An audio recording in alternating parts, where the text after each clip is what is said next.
away, 10 minutes off for coffee, then come back. I was introduced to dance in the prairies. My mother, of course, was Scottish, and the first start of dance was through Highland dancing, which I really loved, and I competed, and I was fairly good at it, and my mother was thrilled. I started dance with ballet here in Vancouver. My family moved here for 1 year prior to the Second World War. And a friend told my mother, instead of doing Highland dancing, which she felt was a little limited, why didn't I join the June Roper School of Ballet? And my mother took me there, and I danced under her tutelage for 1 year before we moved back to Saskatoon.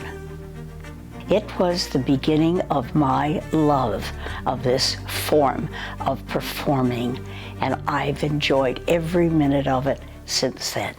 It was unbelievable, the scene in Vancouver with the June Roper talent.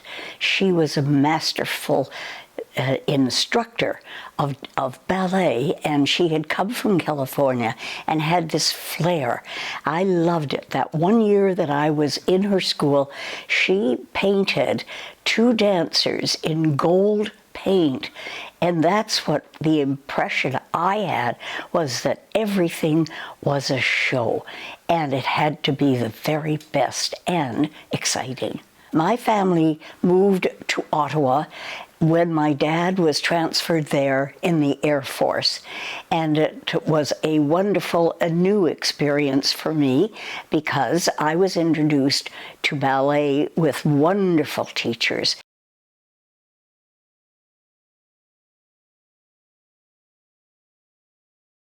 Nesta and Yolande brought wonderful training because it was a cross-culture event. It wasn't limited to RAD or Cicchetti. It was more the Cicchetti style, which is a dancing style in my humble words, and I was so grateful for that. My opportunity to dance Giselle was really almost beyond my comprehension.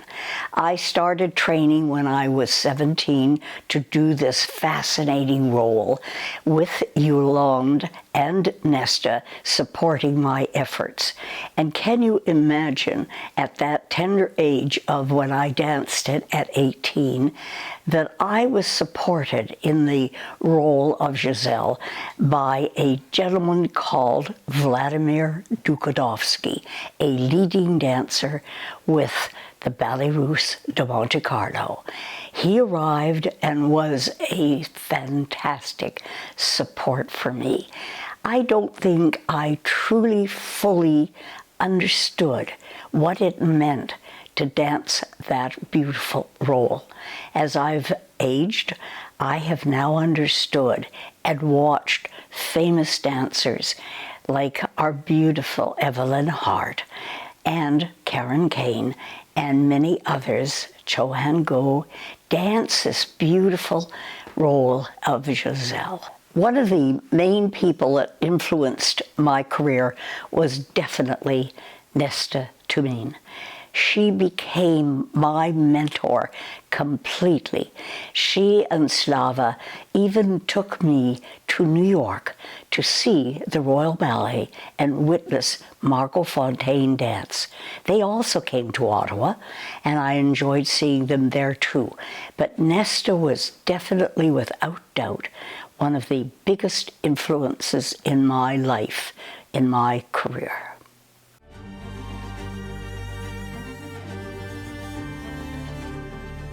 As I matured and graduated from high school, it was odd because my principal, after Giselle brought me into his classroom and said, "Jean, I think you should look for a bigger career than just dance, which is sort of at a standstill in Canada. You'd have to leave the country. Why don't you become a teacher of physical education?" I said to him, "No, I love dance. I want to dance. So I helped support myself by becoming a secretary, and I danced every night, 5 nights a week after my secretarial work, and I just loved it. Then all of a sudden, the Winnipeg Ballet got funding and decided to turn professional. Also on the horizon was the beautiful beginning of the National Ballet of Canada under the direction of Celia Franca. I was invited by both companies to dance with them. I chose Winnipeg because they were more established. They had had a long career in Canada, and I thought it will be better for me to start out with a company that is already touring and then enjoy my career, because as we all know at that time, careers in dance were not long, unlike they are today, which is wonderful for leading dancers and dancers of any caliber, that you can go on well into your 40s to dance. It's wonderful what's happened. Stoneham, born in Edinburgh. While still quite young, she moved to Vancouver and there took her first ballet training. Later she moved east and became a member of the Ottawa Ballet, and for 5 years was their prima ballerina. She made her debut with the Winnipeg Ballet at the Royal Command performance in October of 1951. The people leading the Royal Winnipeg Ballet in the early 50s were Gwyneth Lloyd and Betty Farrelly, our two inspirational people who had started the Winnipeg Ballet that many years ago, and it was fabulous that they had worked so hard in the prairie city of Winnipeg. But I do want to say, Winnipeg is a city of great culture. I think a lot of it has to do with the very, very cold and long winters they have. My time with, at the beginning, the Winnipeg Ballet and then to become the Royal Ballet was full of wonderful tours. We toured to Western Canada, we toured to Eastern Canada, we took part in the ballet festivals. It was just such an exciting time. For me personally, can you imagine arriving in Winnipeg in September and dancing for the then Princess Elizabeth and Prince Philip? I was so proud, and recently, when Queen Elizabeth passed away, I was asked to recount the occasion, and it was so easy to do because it was so momentous. Because Winnipeg Ballet was given the name Royal, even ahead of the Sadler Wells that was then called Royal Ballet.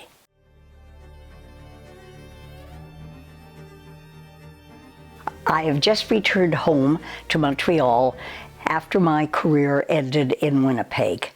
It was a wonderful time for me because it allowed me to spend time with Ludmila Cheryaev, the inspiration for Les Grands Ballets in Montreal, the company that flourished and has still a wonderful reputation. I then worked with CBC, doing work, dancing with the L'Heure de Concert program at CBC. It was very inspirational because we worked with a man called Pierre Mercure. He was an inspiration to me too because he loved dance. And we did a full production called Le Cage d'Or. And because of my association with Eric Hurst, he became the leading dancer of Les Grands Ballets. It was a wonderful time in Montreal. I kept my interests going as I married and had my family.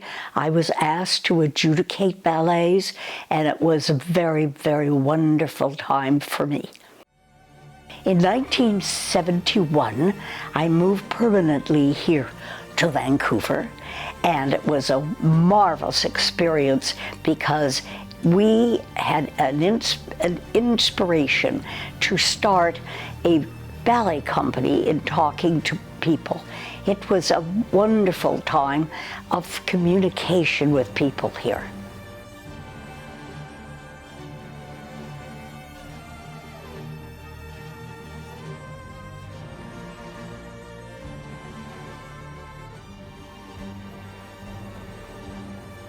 The building of Ballet BC was a very, very important part of my life. And again, it took up many, many hours. It was almost cost me my job once because I was spending probably as much time on needs of the Ballet BC as I was in my job. But it was worth every moment that I spent with it. And of course, I was inspired by the friendship of David Y.H. Louis and Sheila Baig. There were so many people. I've looked at that list of our board members at that time and realized how dedicated they all were to the beginning of the company. And yes, was it necessary? Absolutely. There had been many tries to start a professional dance company in Vancouver, but unfortunately some of it just went by the wayside because lack of funding, lack of support. But Ballet BC was very, very fortunate. And at the time, we did have the support of Canada Council through Madame Michaud. It was very, very supportive. And we needed to have also the help of Annette of Paul to be our first artistic director. I'm very, very proud to be part what I consider a big part of the dance scene here in Vancouver. My life is just totally wrapped around dance, and I've been part of so many things. I joined the Vancouver Ballet Society when I first arrived in Vancouver, and it was one of my best things that I have ever done because it supports young dancers. This is what I am interested in, is supporting the future of dance and keeping it strong. I know it's so important that these young dancers have a chance to go and practice, expand, and do what they need to do for dance. And this is what the Vancouver Ballet Society has given us. I've enjoyed that very, very much. But I've also been part of the building of the Performing Arts Lodge here. That was another great challenge. We worked so hard to make that building on Cardero Street a reality, and it is housing many of my friends who have absolutely nothing from their careers because we're all paid so little, we just needed to keep our soul alive.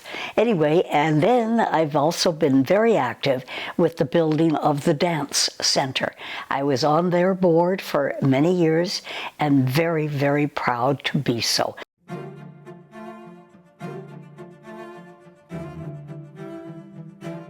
It's been a wonderful, wonderful part of my life. And I've been able, I hope, to share it with so many people. My family first, my good friends, because I've influenced them to become part of the volunteer sector of dance. And I think it's one of the most important art aspects of our lives. It's beautiful. It is a creation, and it has such beauty. So keep dance alive. Don't let anything happen to it.